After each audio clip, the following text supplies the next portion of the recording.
Today I'm going to talk about the most important choice you make every day. The most important choice every day.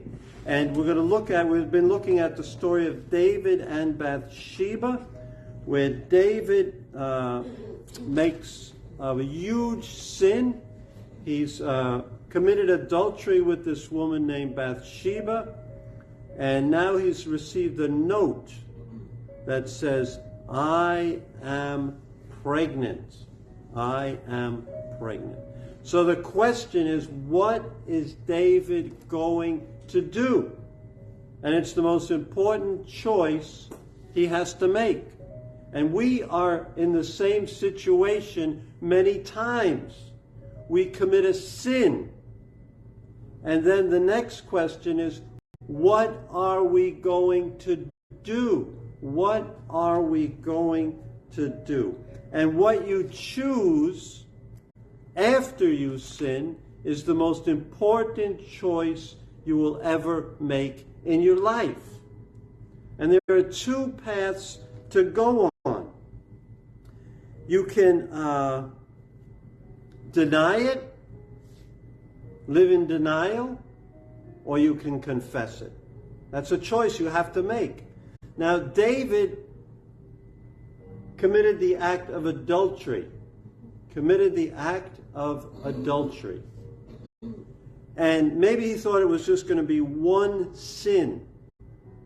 And then he can just go on with everything as normal. One sin, one time, that's it. Now everything's back to normal. But sin is not like that. Sin is complicated. Very complicated. One sin will lead to another sin, will lead to another sin, and before you know it, you are consumed in a broken life. It's just like what they say about lying. One lie will lead to another lie, and then will lead to another lie, and you'll be confused with all the lies you have to make.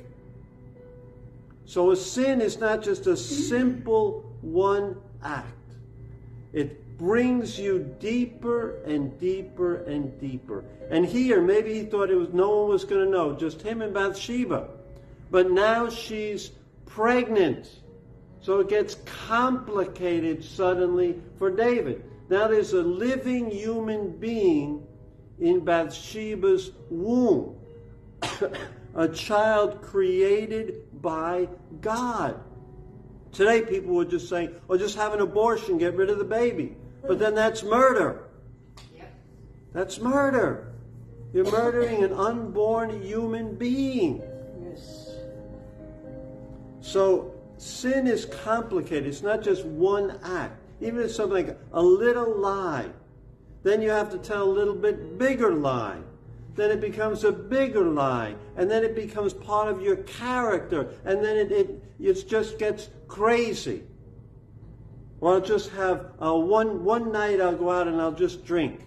But then it becomes a habit, and then you end up in places you never thought you would be.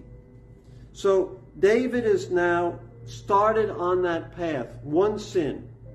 And he's now in a place, when he got that note that she said, I'm pregnant, he must have thought, oh my God, I can't believe it. What's happening?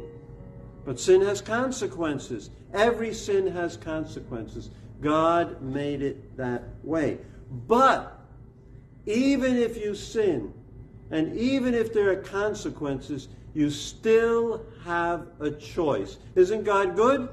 He still gives you a choice. Amen. On what you can do.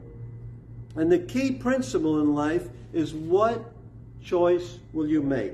And there's a basic spiritual principle in Proverbs 28:13 that says this: whoever conceals their sins does not prosper, but the one who confesses and renounces them finds mercy. That's the basic principle of life. If you conceal your sin, you will not prosper. You will not prosper.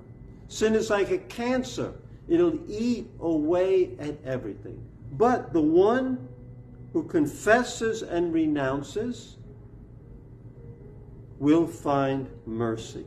And David at this point could have said, you know what? I'm going to confess what I did. I'm going to admit what I did. I'm going to turn away. He would have found mercy. And you know what happens later on in the story. He ends up killing somebody. Because David chose to cover it up. And the principle is whoever conceals their sin does not prosper. So I try to think, what was David's thinking at that moment? What was going through his mind? Now his sin has consequences. What is he thinking? Maybe he's thinking, if I confess, then I have to humble myself. I'm the king.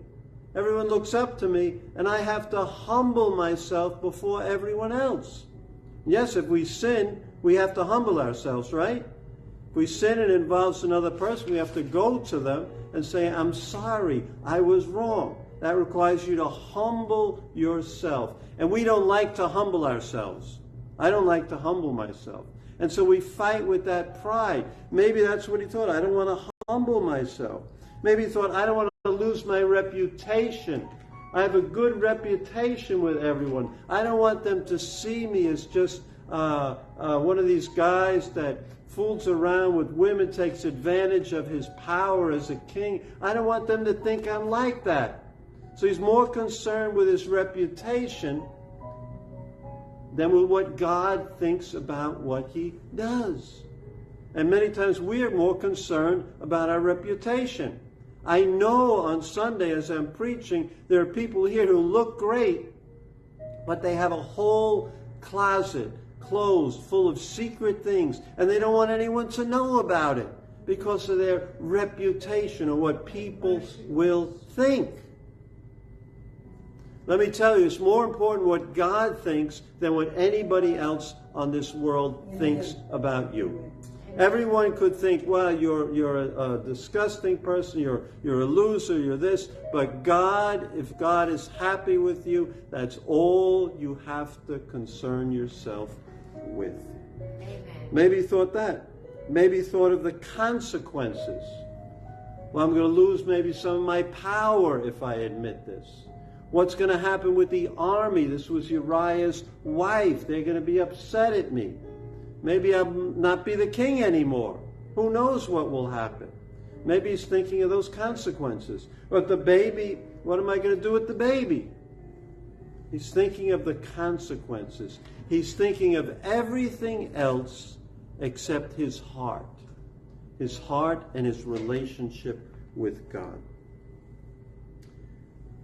But if he confesses, he repents, he'll receive mercy and forgiveness.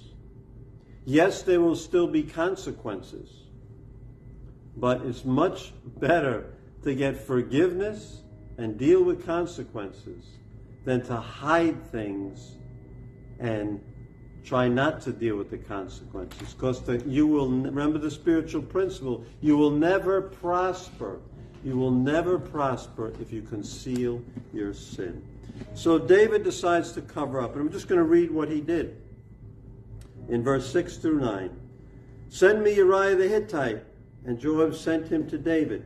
When Uriah came to him, David asked him how Joab was doing, and the soldiers, and how the war was going. Then David said to Uriah, go down to your house and wash your feet. That means sleep with your wife.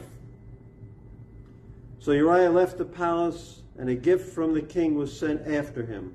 But Uriah slept at the entrance to the palace with all his master's servants, and did not go down to his house. David had a plan. But remember, when we sin and cover it up, it gets deeper and deeper. And Uriah was not going along with the plan, the cover-up. And tomorrow, on this, as we study the life of David, tomorrow we'll see the power that Uriah has as a godly character. So my friends, remember, we sin, we have a choice. confess and receive mercy, conceal it and create a mess in our lives and in the lives of others. And unfortunately, David chose to make a mess. And we'll pick that story up again tomorrow. So God bless you. Today's the day of prayer. We're going to pray here for our revival. We're going to pray for our hearts to be stirred on fire so we can go out in the streets and save people, bring people to Jesus Christ. So God bless you. If you need a prayer, just send a comment or click the link below. And I'll see you tomorrow. You can click that link to subscribe to receive the video for tomorrow. God bless you.